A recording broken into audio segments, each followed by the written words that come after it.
A palavra é Jesus Cristo.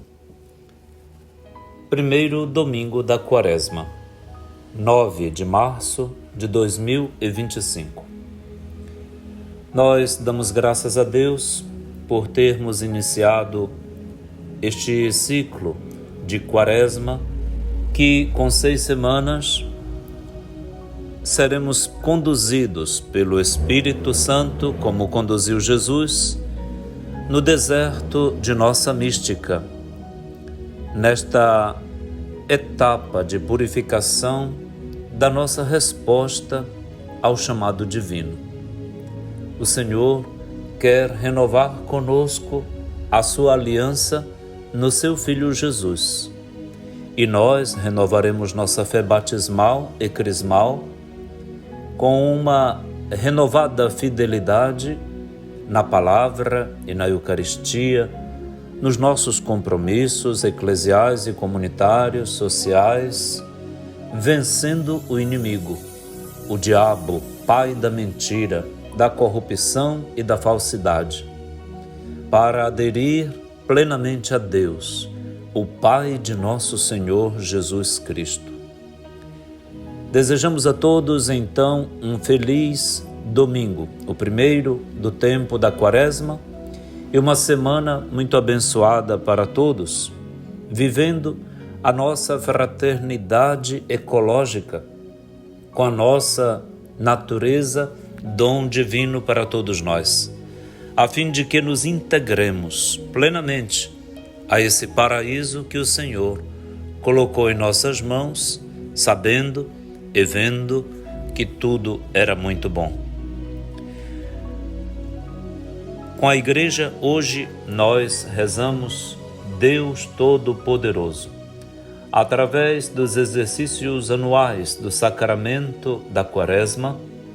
Concedei-nos progredir no conhecimento do mistério de Cristo e corresponder-lhe por uma vida santa. Por nosso Senhor Jesus Cristo, vosso Filho, que é Deus, e convosco vive e reina na unidade do Espírito Santo, por todos os séculos dos séculos. Amém. A liturgia da palavra deste primeiro domingo da Quaresma tem, na primeira leitura, o texto do livro do Deuteronômio, no capítulo 26, versículos de 4 a 10. O salmo responsorial será o Salmo 90, com 4 estrofes, intercalado entre elas o refrão: em minhas dores, ó Senhor, permanecei junto de mim. Na segunda leitura teremos a graça de ouvir o texto da carta de São Paulo aos Romanos, no capítulo 10, versículos de 8 a 13. E o evangelho de hoje será o de Lucas, no capítulo 4, versículos de 1 a 13. Neste primeiro domingo da Quaresma, nós ouvimos o Evangelho de Lucas, capítulo 4, versículos de 1 a 13. Naquele tempo, Jesus, cheio do Espírito Santo, voltou do Jordão e, no deserto, ele era guiado pelo Espírito. Ali foi tentado pelo diabo durante 40 dias. Não comeu nada naqueles dias e, depois disso, sentiu fome. O diabo disse então a Jesus: se és filho de Deus, manda que esta pedra se mude em pão. Jesus respondeu: a Escritura diz, não só de pão vive o homem. O diabo levou Jesus para o alto, mostrou-lhe por um instante todos os reinos do mundo. Ele disse: eu te darei todo esse poder e toda a sua glória, porque tudo isso foi entregue a mim e posso dá-lo a quem eu quiser. Portanto, se te prostrares diante de mim em adoração, tudo isso será teu. Jesus respondeu: a Escritura diz, adorarás o Senhor teu Deus e só a Ele servirás. Depois o diabo levou Jesus a Jerusalém, colocou-o sobre a parte mais alta do templo. Ele disse: Se és filho de Deus, atira-te daqui abaixo. Porque a Escritura diz: Deus ordenará aos seus anjos a teu respeito, que te guardem com cuidado. E mais ainda, eles te levarão nas mãos, para que não tropeces em alguma pedra. Jesus, porém, respondeu: a Escritura diz: não tentarás o Senhor teu Deus. Terminada toda a tentação, o diabo afastou-se de Jesus, para retornar no tempo oportuno. Palavra da salvação. Glória a vós, Senhor. Esta página do Evangelho de Lucas, mas também no Evangelho de Mateus, construída desta maneira, nos ajuda a compreender que Jesus está para começar a sua missão de anúncio do reino de Deus, de conformação da sua igreja, dos seus discípulos, e vem do Rio Jordão, porque foi lá que João Batista o batizara. Foi lá que aconteceu a teofania do Espírito, um primeiro Pentecostes na vida de Jesus. E aí, movido, levado pelo Espírito, guiado por ele, Jesus é acompanhado pelo Espírito no deserto. Que deserto é esse? São as imagens mais específicas de todas as provas, tentações, carências, escassez, precariedades, fragilidades da vida de qualquer ser humano. O deserto sintetiza numa só palavra, polissêmica, de vários significados, tudo isso. Jesus, humanamente, foi submetido à prova. Claro, como todos nós, passou pela prova da tentação. Ali, no deserto, foi tentado pelo diabo, e uma tentação que não foi pequena nem curta. Durou 40 dias. 40, quaresma, 40 anos. Este 40 é um número simbólico desde o Antigo Testamento para dizer um tempo prolongado, um tempo de purificação e de refinamento da resposta, um tempo de uma fé provada. A noite escura da alma que os nossos místicos, ao longo dos séculos, tinham para nos ensinar. Jesus não comeu nada e depois sentiu fome naqueles dias, e aí se aproxima, na sua fome, na sua precariedade orgânica, o diabo. Diabolos vem do grego divisor, aquele que quebra, separa e opõe as partes para vê-las destruídas. Quais são estas partes que o inimigo quer ver destruídas e hostis uma outra? Jesus e seu Pai. Jesus e a natureza. Jesus e a sua missão. Jesus e o seu status salvífico, de filho. O diabo coloca logo uma suspeição que beira a mentira. Será que tu és filho de Deus mesmo? Se tu és filho de Deus, então manda que estas pedras se transformem em pães.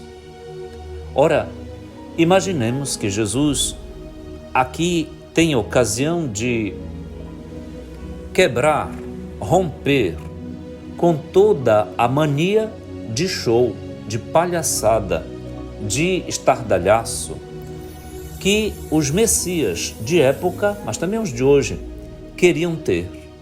Sonhavam com um Messias palhaço, um Messias poderoso, um Messias que teria tudo pelas peripécias que fizesse.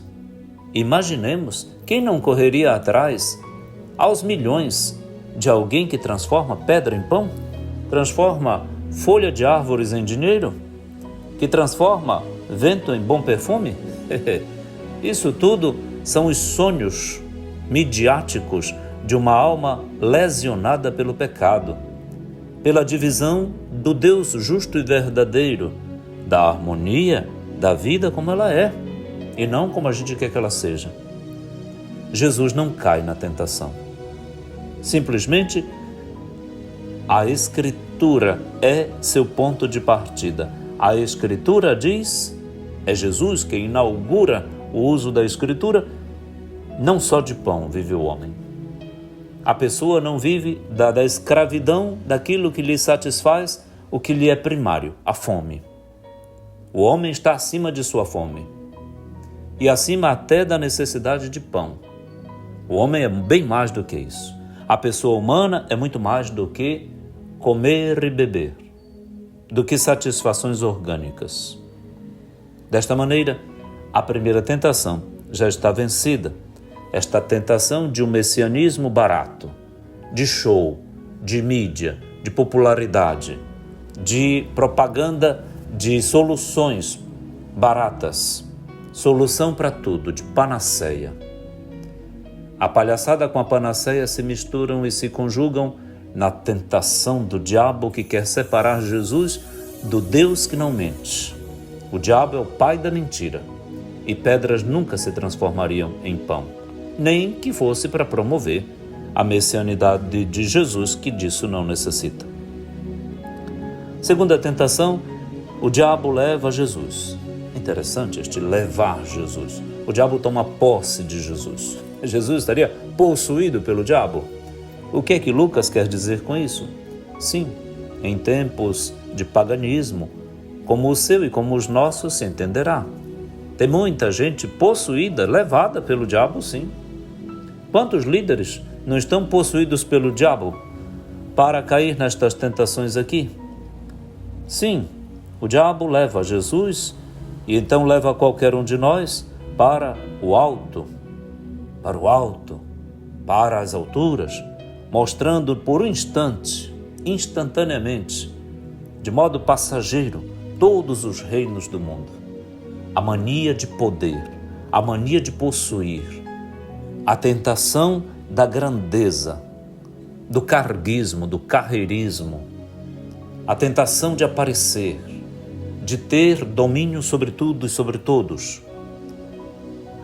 Algumas nações estão com esses homens possuídos pelo demônio, querendo possuir as terras, anexar os territórios, tirar as liberdades individuais e nacionais, estabelecer taxas comerciais, a guerra tarifária, colocando o mundo em choque. Estes estão possuídos pelo diabo. Estes homens estão possuídos pelo diabo. Eles são a casa do diabo, que querem colocar o mundo como casa do diabo, mas não conseguirão. Porque os pequenos, os pobres, nós que cremos, vamos vencer estes homens possuídos pelo demônio, pelo diabo, como Jesus venceu.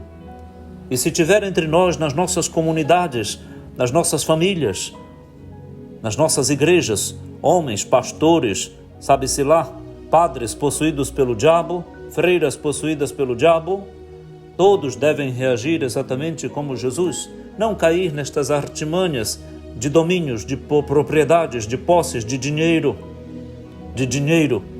São escravos do Deus money, do mamon, do dinheiro. Quem corre atrás do dinheiro corre atrás do diabo, que lhe possui, lhe domina e faz dele um tirano para dominar a todos. E o diabo mente, e mentindo quer convencer a Jesus de uma mentira, de um fake news, que tudo lhe foi dado, com toda a sua glória e seu poder, a mania da tentação do poder e da glória. E se ele quiser, pode ter tudo isso, basta que se prostre diante dele e o adore, e tudo será de Jesus. Esta sabotagem com poder e dinheiro que subjuga e submete, que faz com que a gente adore quem tem dinheiro e poder. No nosso país é adorado quem tem dinheiro e poder, é ovacionado, é bem recebido, só anda no luxo, nos carros e nos aviões de luxo. O nosso país tem muita gente possuída pelo diabo. Muitas autoridades possuídas pelo diabo, sim. Porque estão botando todo mundo debaixo dos seus pés. E isto é altamente perigoso. O que é que a gente deve dizer? Como é que a gente deve vencer estes demônios? Simplesmente dizendo não. A Escritura, a palavra de Deus que está dentro e perto de ti, diz que adorarás somente o Senhor teu Deus e só a Ele servirás. Segunda tentação vencida. E depois disso o diabo leva Jesus para uma terceira e última tentação, colocando-o na parte mais alta agora do templo, da igreja, das alturas das estruturas eclesiais do templo de Jerusalém. E diz, se tu és filho de Deus, se tua fé é grande como alto é esse ponto do templo, atira-te daqui abaixo. Faz uma bobagem, faz uma besteira, não te preocupa. Até os anjos vão te carregar, como acabamos de rezar no Salmo 90, agora há pouco. Para que teu pé não se fira em nenhuma pedrinha. Uma coisa ridícula, nojenta, rabugenta, nojenta. O diabo é nojento. As pessoas endiabradas são nojentas. São sabotadoras. São psicodélicas. São doentes e querem adoecer a todos. E então, com estas linguagens falaciosas, estes falastrões endemoninhados querem induzir Jesus e quem lhe segue, portanto o povo de Deus que está no deserto de hoje, a renegar o próprio Deus. Para que esse espetáculo malfadado dê certo, Jesus tem apenas que acreditar no demônio, atirar-se daqui porque nada vai acontecer. Que mania, que tentação, que sutileza. Eu sou Deus e não deixarei nada te acontecer. Que mentira. Jesus então responde, não tentarás o Senhor teu Deus. Não tentarás ninguém maior que Deus. Ninguém pode mais do que Deus. Eu servirei ao meu Deus, não a ti. Termina a tentação. O diabo afasta-se de Jesus, mas vai voltar. Voltará no tempo oportuno. Qual vai ser esse tempo oportuno? Estamos no capítulo 4 do Evangelho de Lucas. O diabo vai voltar no capítulo 23, na voz de um soldado que dirá, como aqui, se tu és filho de Deus, arranca-te daí da cruz que eu quero ver. Faz um espetáculo, Jesus. Obedece ao diabo, que quer ser teu Senhor. Tu não estás doente? Lá tu estavas com fome, agora aqui tu estás chagado e pingando sangue. Te submete, Jesus. Arranca-te daí que eu quero ver. Tu não és filho de Deus? Pondo em xeque a fé de Jesus na hora mais extremada da sua vida. Prepare-se, preparemo-nos. Nós todos vamos no deserto. Todos estamos no deserto. Estamos rodeados de demônios e rodeados de diabos que levam a gente, que tentam possuir a gente, para tentações do mesmo tipo. Nossa vida é um grande deserto. Estamos peregrinos da esperança num grande deserto da vida e da fé. Que o Senhor seja a nossa luz, a palavra de Deus seja a nossa força, o nosso sacrifício, o nosso corpo oferecido com o de Jesus na Eucaristia, seja salvo. Na fé que depositamos nele, porque a esperança não decepciona. A todos, bom domingo e uma semana cheia de fortaleza e da consolação que vem do Espírito Santo, de Nossa Senhora, dos santos e santas nossos irmãos, dos anjos que virão sempre em nosso socorro. A todos, bom domingo. Pai nosso, que estais nos céus, santificado seja o vosso nome, venha a nós o vosso reino, seja feita a vossa vontade, assim na terra como no céu. O pão nosso de cada dia nos dai hoje. Perdoai-nos as nossas ofensas, assim como nós perdoamos a quem nos tem ofendido, e não nos deixeis cair em tentação, mas livrai-nos do mal. Amém. Abençoe-lhe o Deus Todo-Poderoso, que é Pai e Filho e Espírito Santo. Amém.